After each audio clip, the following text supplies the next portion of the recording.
Audiobook Academy. Book Summary. Snow White. By Jacob Grimm and Wilhelm Grimm. The Grimm brothers compiled the fairy tale Snow White. This is a timeless tale of love, envy, and true friendship. An evil queen wishes to murder her stepdaughter Snow White, the fairest in the country. Once upon a time, in the dead of winter, a queen sat by a black ebony window, watching snowflakes fall from the sky like feathers and embroider. The queen stabbed herself in the finger with a needle as soon as she saw the snow, and 3 droplets of her blood spilled on it. She felt red drips of blood looked lovely on the snow and hoped to have a child with snow-white complexion, blood-red cheeks, and black hair like a window frame. If only I had a child as white as snow, red as blood, and black as this frame's wood. After a while, the queen gave birth to a beautiful girl just as she desired, with skin as white as snow, cheeks as red as blood, and hair as black as ebony, hence the name Snow White. Snow White's mother died during childbirth since the queen died during childbirth. Snow White's father remarried a year after her mother died, but this time to a gorgeous woman who was arrogant and pompous, but also a witch who couldn't take being outdone by someone beyond her beauty. She considered herself to be the most beautiful woman in the world and carried around a magical mirror that told her exactly what she wanted to hear.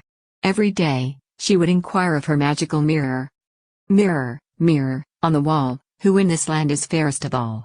And the mirror would be ideal for her. "You, my queen, are fairest of all." She was thrilled each time the magic mirror told her she was the most beautiful woman in the world because she knew the magic glass always told the truth. Snow White developed into a lovely little girl every day, and by the time she was 7, it was clear that she would be more beautiful than the new queen, her stepmother. One day, the queen questioned her magic mirror, as she always did, who was the most beautiful woman in the world, but this time the mirror replied that she is the most beautiful here, but Snow White is 1,000 times more lovely. Because the magical mirror always told the truth, the queen became envious and turned green and yellow. It didn't take long for her stepmother to become envious. Every time she saw her, her heart would swell with rage. She couldn't bear the thought of anyone being more gorgeous than her, let alone her stepdaughter. She couldn't live in peace, so she devised a strategy. She ordered one of the hunters to transport the girl to the forest and murder her there. "Take Snow White out into the woods. I never want to see her again. Kill her, and as proof that she is dead bring her lungs and her liver back to me." Snow White was taken to the forest by the hunter, but when he took out a knife and tried to stab her in the heart, she began to scream and begged him not to kill her. She promised him that if he let her escape into the forest, she would never return to the castle, so no one would know he hadn't finished his mission. The hunter, however, pitied her and allowed her flee into the forest, believing that monsters would devour her and Snow White would die anyhow. Nonetheless, a big burden was lifted from his heart when he understood he didn't have to be the one to murder her. He reasoned, the wild animals would soon devour you anyway, yet it seemed as if a stone had fallen from his heart, for he would not have to kill her. Instead, the hunter killed a wild boar and extracted his liver and lungs as proof that he had killed Snow White. The queen instructed that the liver and lungs be salted and boiled. Later, she ate them, mistaking them for Snow White's liver and lungs. The queen was peaceful again after that. Meanwhile, Snow White was fleeing her evil stepmother and making her way farther and deeper into the vast forest, unsure of where she was. She was so terrified that she just stood there looking around, unsure of what to do. She dashed through the thorny branches and over the jagged rocks. The night descended quickly, and her feet began to hurt. She eventually arrived at a modest house and chose to rest. When she walked into the house, she noticed that everything was small yet clean and gorgeous. She noticed a small table with a small white tablecloth and 7 miniature plates, spoons, forks, knives, and goblets on it. Small beds were placed on top of each other along the wall, with immaculate white linens. Snow White was really hungry, so she took a piece of bread from each plate and drank 1 sip of wine from each cup rather than taking everything from one. She was exhausted, so she opted to rest and sleep. None of her beds were custom-made, the first was too short, the second too long, and only the 7th fit her perfectly. She prayed to God before falling asleep. When it got dark, the hosts returned home. They were 7 dwarves who worked in the mountains during the day, excavating and extracting the ore. When they entered the house, they each lighted their own candle and realized that certain things were missing and that someone was in their house. The first one said, "Who has been sitting in my chair? Who has been eating from my plate?" Says the second. "Who has been eating my bread?" Said the third. "Who has been eating my vegetables?" Said the fourth. "Who has been sticking with my fork?" Says the fifth. The sixth one, Who has been cutting with my knife? Who has been drinking from my mug? Says the seventh. The first one then discovered there was an imprint on his bed. The other dwarfs witnessed the same thing, and the seventh dwarf saw Snow White as he looked at his bed. "Oh, my God," he exclaimed in amazement. The dwarves aimed their candles directly into Snow White's eyes. They came to the conclusion that the girl was gorgeous and were so thrilled that they wanted to wake her up, but they chose to let her sleep. When Snow White awoke in the morning, she was startled to see 7 dwarfs. But they were kind and inquired her name and how she got to their small abode. She told them the entire tale, including how her stepmother planned to kill her but the hunter let her go, so she ran for a long time until she came across their house in the woods. The dwarfs were sympathetic to the girl's plight and permitted her to stay with them. She proved to be useful and good, so she cleaned and cooked for them, and everyone was pleased with the new arrangement. Snow White stayed and cared for the house while the dwarfs went to the mountain in the morning. They urged the girl not to let anyone enter the house during the day because she was alone. The day arrived when the stepmother asked the magical mirror once more who the most beautiful woman in the world was. She was expecting to hear her name because she thought the girl had died. When she heard Snow White's name again, she was taken aback. The mirror not only revealed that the girl was alive, but it also revealed where she was. "You, my queen, are fair, it is true. But Snow White, beyond the mountains, with the 7 dwarfs, is still 1,000 times fairer than you." She realized the hunter had duped her and that she needed to make sure Snow White died, so she began to plan and think. She resolved to disguise herself as an elderly peddler woman and travel 7 mountains to 7 dwarfs. She pounded on the door as she approached the house, shouting that she was selling beautiful ribbons and braids in various colors. Snow White didn't know her, so she allowed her in and purchased a lovely belt. When Snow White tried it on, the old woman swiftly tied her belt and tightened it so much that she collapsed, and the old peddler woman fled. When it was dark, the dwarfs returned home and discovered Snow White on the floor. They were terrified she had died. They discovered she was wearing a belt she didn't have before, and it was extremely tight, so they cut it, and Snow White began to breathe softly. When she recovered consciousness, she told the dwarfs what had transpired, and they informed her that the old peddler woman was not who she claimed to be, but rather the queen. When the evil queen arrived home, she instantly asked the mirror who the most beautiful woman in the world was, but she did not get the response she expected. "You, my queen, are fair, it is true. But Snow White, beyond the mountains, with the 7 dwarfs, is still 1,000 times fairer than you." She was taken aback when she heard it. She had no idea how Snow White had come back to life, so she had to think of anything that would permanently kill her. She took a lovely comb and poisoned it with the use of magic and sorcery.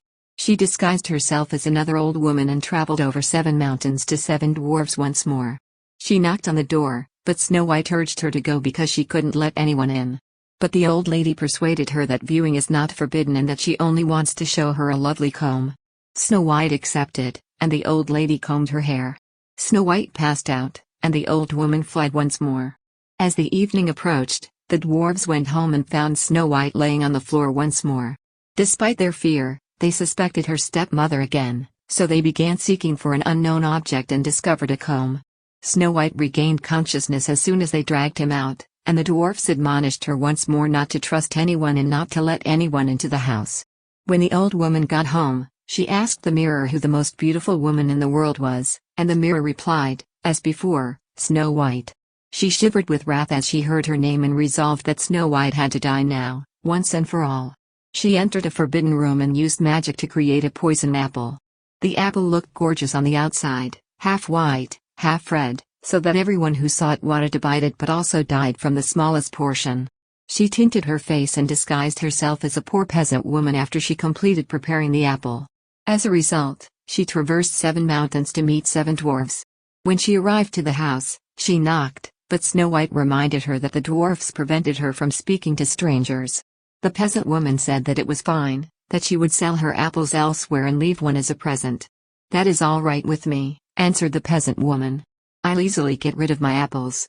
I'll give you one of those here." Snow White advised her not to accept anything and that the fruit might be poisoned. The queen demonstrated this by biting into the white part of the apple and offering Snow White the crimson part.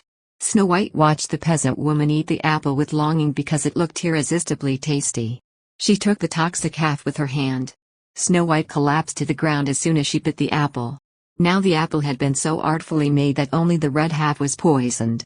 Snow White longed for the beautiful apple, and when she saw that the peasant woman was eating part of it she could no longer resist, and she stuck her hand out and took the poison half. She barely had a bite in her mouth when she fell to the ground dead. The queen continued to watch her and stated that the dwarfs would not be able to save her and wake her up on time this time. When she went home, she asked the magic mirror who the most beautiful woman in the world is, and the mirror replied that she is the most beautiful. Her addicted heart only calmed down after that. When they returned home, the dwarfs discovered her laying on the floor and began searching for mysterious objects, but this time they were unsuccessful. They didn't give up until her breath stopped coming out of her mouth. They combed her hair looking for a comb, but they couldn't find one. They unfastened her belt from her dress, believing it was too tight. They cleaned and bathed her in wine and water, but it didn't work. When they were unable to revive her, they placed her body on a bier and proceeded to mourn her. They wept for 3 days for beloved Snow White before deciding to bury her. They realized that Snow White was still young if she was still alive, and they didn't want to bury such a beautiful princess in the dark dirt, so they decided to create a glass casket. They will be able to observe her for a longer period of time this way. They said, "We cannot bury her in the black earth," and they had a transparent glass coffin made, so she could be seen from all sides. They decorated the casket with flowers and put her name in gold letters above it, as well as the fact that she was a princess. They carried Snow White's casket to the coast, where one of the dwarfs stood guard every day. Every day, the animals approached and lamented the beautiful girl. The owl was first, followed by the raven, and finally by the dove. Snow White spent a long time in a glass casket. Her body did not deteriorate, but she appeared to be sleeping. She was still as white as snow, with rosy cheeks and ebony hair. At the time, a young prince was going through the woods, and he was considering asking the dwarves if he might spend the night at their home. On the beach, he noticed a glass casket and Snow White. He fell in love with her the moment he saw her. He requested for the coffin and promised to give them all they desired. The dwarves told him that no amount of gold could buy him a coffin containing Snow White. Then he said to the dwarfs, "Let me have the coffin. I will give you anything you want for it." But the dwarfs answered, "We will not sell it for all the gold in the world." The prince then requested that it be given to him as a gift because he couldn't live without viewing Snow White. He informed them that he will remember her as something he cherishes the most. The dwarfs came to pity him as a result of his statements, so they decided to give him the coffin and Snow White. The prince directed his attendants to carry the coffin to his castle on their shoulders, but they tripped over a shrub and the coffin fell out. Snow White expelled a chunk of apple from her throat as a result of the force of the strike. Snow White soon opened her eyes, removed the lid of the casket, and asked where she was. Overjoyed, the prince informed her that she was with him and what had occurred. He told her he loved her more than anything else in the world and asked if she would marry him. Snow White fell in love with him at that time. They held an extravagant and gorgeous wedding, and Snow White's stepmother was invited as well.